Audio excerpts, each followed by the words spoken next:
Hi. So it's 2 in the morning here in New England, and I am totally chilling in my long johns by my fireplace.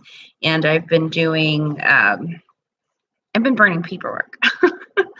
It's just stuff that doesn't serve me anymore. So I started recording normally um, to pick the one I liked best, and I decided, never mind. I'm just going to do this. I'm just going to let it come out, and it's going to be fine. So, um, yeah, here I am, completely raw, because this has been a really, really raw week for people. Um, I even want to say from Sunday, I want to say from the 3rd, from February 3rd until probably the 10th or 11th, it, it just feels heavy and gross and emotional and like a lot.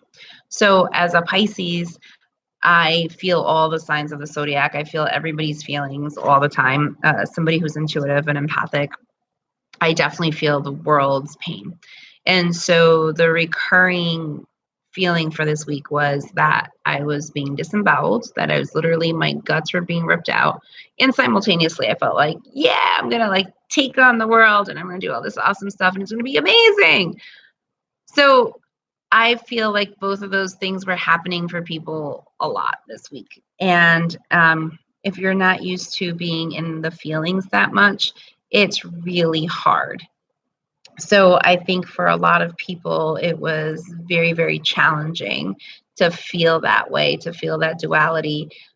People that I spoke to were having migraines like they had never had. They felt very drained, very tired, uh, very much like they couldn't cope with everything. So I want to invite you to do a few things to get past these next few days. I want you to consider that disembowelment is perhaps surgery, and perhaps it is a way to remove some old cancer, to remove some old festering wounds, to clean them out, to have an opportunity to cut out some tethers that are holding you back, some truncated aspects of yourself that need to be addressed. So I would offer that taking the time to look at those feelings could be very helpful to you and would allow you to not just simply be lost in the whirlwind of emotions, but rather to face it, facing that storm. The other thing that I want for you to please consider is that as Chiron is finally leaving Pisces, yay for us, Pisceans, um, there is very much the aspect of being a wounded healer. And so I really want to encourage you to consider taking those wounds and making them into something beautiful. So that rah energy that I was feeling, I know that I've very much used it to start an art project. And I feel really passionate about it because it's a project that is representative of something that's deeply spiritual to me, that is deeply personal, that is related to just the way that I was able to cope and deal with traumas from my childhood. And you know, it might be a silly thing to some, but for me, the fact that this was coming up this week and that I needed to do it this week made a lot of sense with the overall energies that are going on. So if you can find some strength to create something beautiful from your pain, whether it is a special meal, whether it is a piece of art, if you're a woodworker or a metal worker, if you're a writer, maybe your gift is to be an amazing friend. So maybe write a note to somebody, whatever it is, create something. Actually take the time to take your pain and take it and transform it. And I think that that's going to help so many of us move past this season. The other thing that I want to encourage you to do, so in order to do that, obviously you need to take some time for yourself. You need to be quiet. That is my cat. And he did it for every video, so I'm just going with it. He just had to be in there. So take some time to be quiet, take some time to explore those feelings, take some time to consider where they're coming from, explore them, cut them out if they're a Cancer, get rid of them, and then transform them into something really beautiful. So some physical things that you can do to make yourself feel better, some tangible things, taking time to meditate, to breathe, to have a breathing practice. The 4-part breath is really wonderful. You inhale for 4, hold it for 2 to 3 seconds, and then exhale for 4, hold it for 2 to 3 seconds. And it's about that ratio, right? Like if you can hold it for 6, or then you're going to inhale for 8 and exhale for 8, right? So it's inhaling and exhaling a little bit longer than you're holding it, but you want that pause in between. That's really helpful. Doing Satanama is really helpful. Satanama. It helps your mind. You're doing it really with both hands, and so it's cross-lateral training. And it's a really helpful fidget, really. It calms you down. It takes chaos and turns it into order. Is the intention of that mudra and that mantra.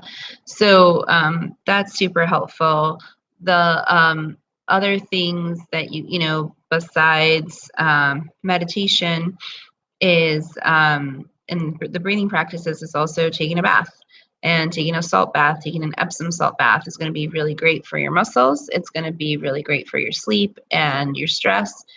And salt and water are spiritually cleansing. So if you can take even just 15 minutes to do that, I promise you it's super helpful.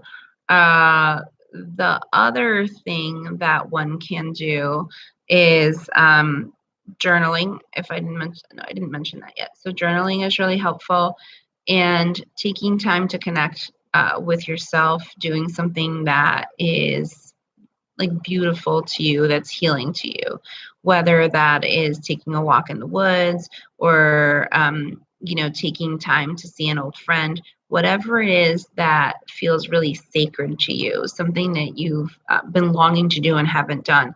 Those things are really important to do in these moments where we're feeling lost in all the emotions, because really what we need to create is little lifelines to get out of that whirlwind.